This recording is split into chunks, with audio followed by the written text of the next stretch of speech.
Ginmando sang Iloilo City Police Office nga padalman gyud ang investigasyon sa nagluntad nga pagbunanay sa tunga sang duha ka pamilya sa Barangay San Isidro La Paz, Iloilo City. Sang nagligad nga Sabado sang gabi kun sa diin 4 gid ang patay. 3 ang ginbawian sang kabuhi sa pamilya Provido kag isa ang patay sa pamilya Muya kag may duha pa kapilason. Suno kay Police Colonel Wilbert Parilla, ang officer in charge sang Iloilo City Police Office.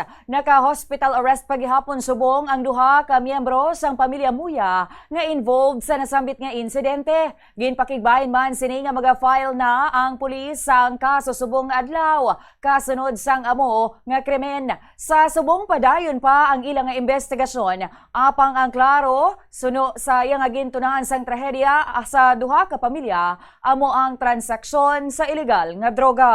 I have already directed the concerned units to conduct a thorough investigation with regards to that incident. No?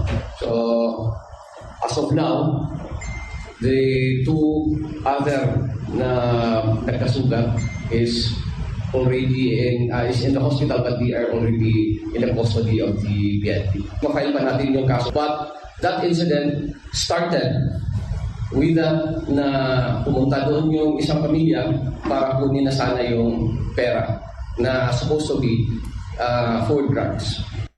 Si Police Colonel Wilbert Parilla. Sa kaangot nga balita, maga-deploy ang Iloilo City Police Office o ICPO sang police personnel sa San Isidro La Paz agud matap na ang posible nga matabo sa tunga sang pamilya Provido kag pamilya Muya.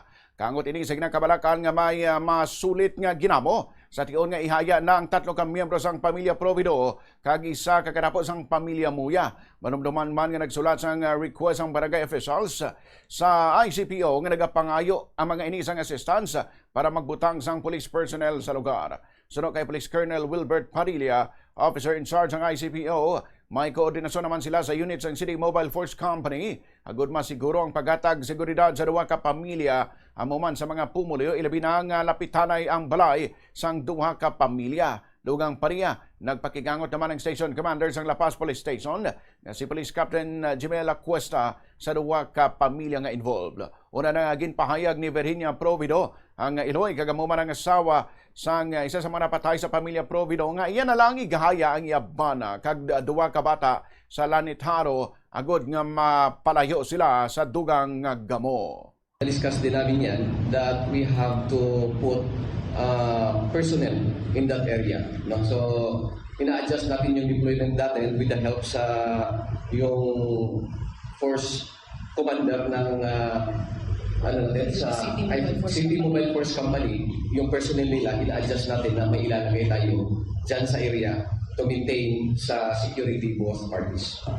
Meron na tayong personnel, ni-realign natin yung personnel natin na meron tayong ilalagay doon to maintain the peace and order. And aside from that, the Chief of Police said that the family of Provido family, hindi na nila doon yung haya. Doon na sila sa ibang lugar para hindi na mag-escalate pa yung situation.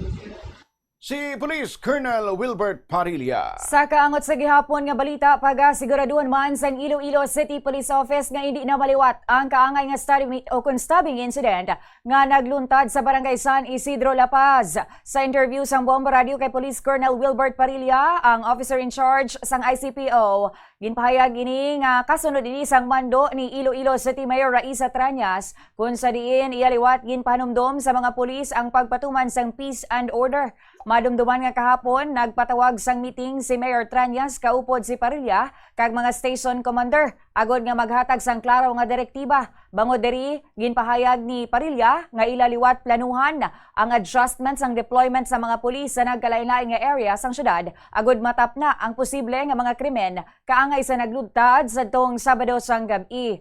Ginalantawan sang ICPO ang mapag-on nga koordinasyon sa kada barangay sa syudad agud nga makahatag sang mas hugot nga pagbantay kag pagmonitor sa mga residente. Amuman ang pag-report gilayon sa mga kapulisan pananglitan mayara sa mga hitabo nga nagaluntad kaangay sini. Dugang pa ni Parilla kun mas pabaskugon pa sang kapulisan ang pagtutok sa mga illegal nga droga. Ini matapos ginpahayag nga nagumpisa ang komosyon sa duha ka pamilya sa San Isidro, La Paz matapos nga bawion kuntani sang isa sa mga napatay nga si Johnny Provido Jr. ang iya ginbayad nga 1,500 pesos kay alias Badoy nga bayaw naman sa mag-utod nga muya matapos nga wala man nahatag sa iya ang ginaalegar drug item. She reiterated again the situation na hindi na maulit. So, together with our Chief of Police, nandun din kasama kanina, na she reiterated about the peace and order of the city.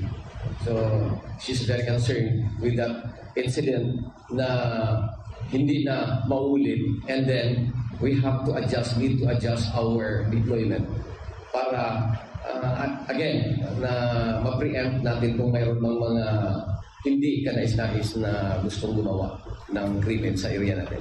Again, it will goes down with the directive of our mayor na sa peace and order ay talagang pagtuunan natin ng pansin ang peace and order with the city.